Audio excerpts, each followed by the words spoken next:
지난 주말 이례적으로 강력한 폭풍우가 중서부와 남부 8개 주를 강타해 최소 40명이 숨졌습니다. 뉴욕타임즈가 주말 동안 미주리, 아칸소, 텍사스, 캔자스, 오클라호마, 미시시피, 엘라베마, 루이지애나 등 지역이 토네이도와 폭우를 동반한 강풍으로 큰 피해를 입었다고 보도했습니다. 특히 미시시피주에서는 지난 15일에서 16일 12개의 토네이도가 발생한 것으로 확인됐습니다.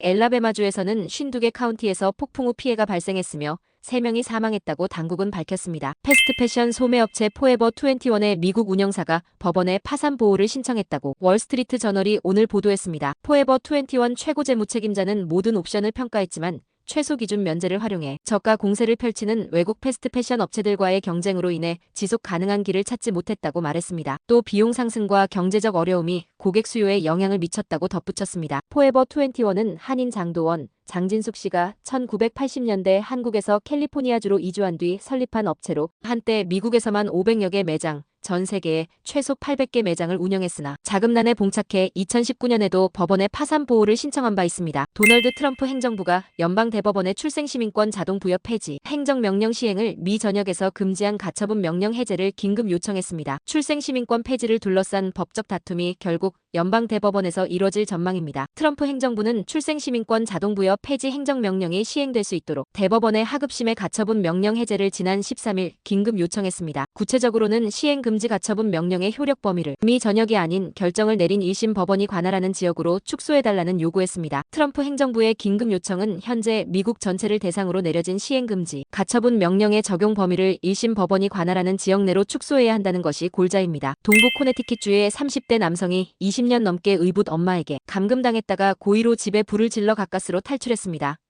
코네티컷주 경찰은 하트포드 지역의 한 주택에서 수십 년간 학대와 감금을 당한 32세 남성을 발견했다고 밝혔습니다. 남성은 발견 당시 키 5피트 9인치의 키에 몸무게 68파운드로 왜소했으며 11살부터 감금당해 생활했다고 진술했습니다. 경찰은 20년 이상 억류된 상태로 장기간 학대, 굶주림, 극심한 방치, 비인도적인 대우를 견뎌왔다며 감금 기간 동안 어떠한 의료 및 치과 치료를 받지 못했다고 설명했습니다. 남성의 의붓 어머니 56살 여성은 폭행, 납치, 불법 감금, 잔혹행위 등 혐의로 기소되었습니다.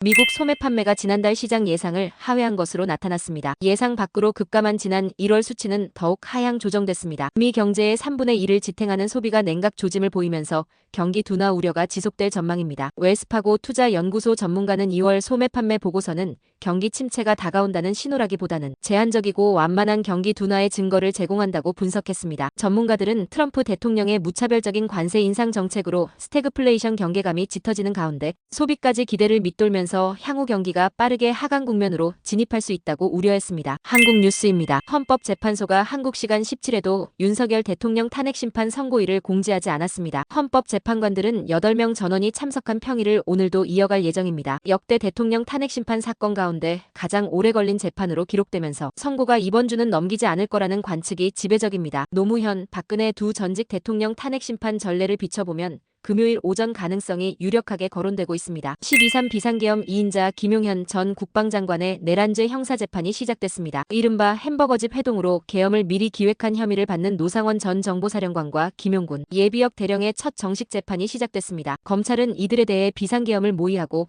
국회와 선관위 등의 군대를 보내 국헌문란의 폭동을 일으켰다고 지적했습니다. 그러자 김 전 장관은 마이크를 잡고 거대 야당 패악질이 계엄 사유 명분을 제공했다고 주장하며 계엄의 책임을 야당에 돌렸습니다. 윤 대통령 내란죄 재판은 오는 24일 마지막 공판준비기일을 거쳐 다음 달부터 본격화될 것으로 알려졌습니다. 끝으로 날씨입니다. 남부 캘리포니아 맑은 날씨 보이겠습니다. LA와 오렌지 카운티 지역 낮 최고 기온 62도, 밤 최저 기온 48도 예상됩니다. 벨리와 인랜드 엠파이어 지역 낮 최고 68도, 밤 최저 49도 전망됩니다. 해안가 지역 낮 최고 61도, 밤 최저 51도, 산간 지역은 낮 최고 47도, 밤 최저 27도, 사막 지역은 낮 최고 62도, 밤 최저 41도 예상됩니다. 오늘의 뉴스 읽어드렸습니다.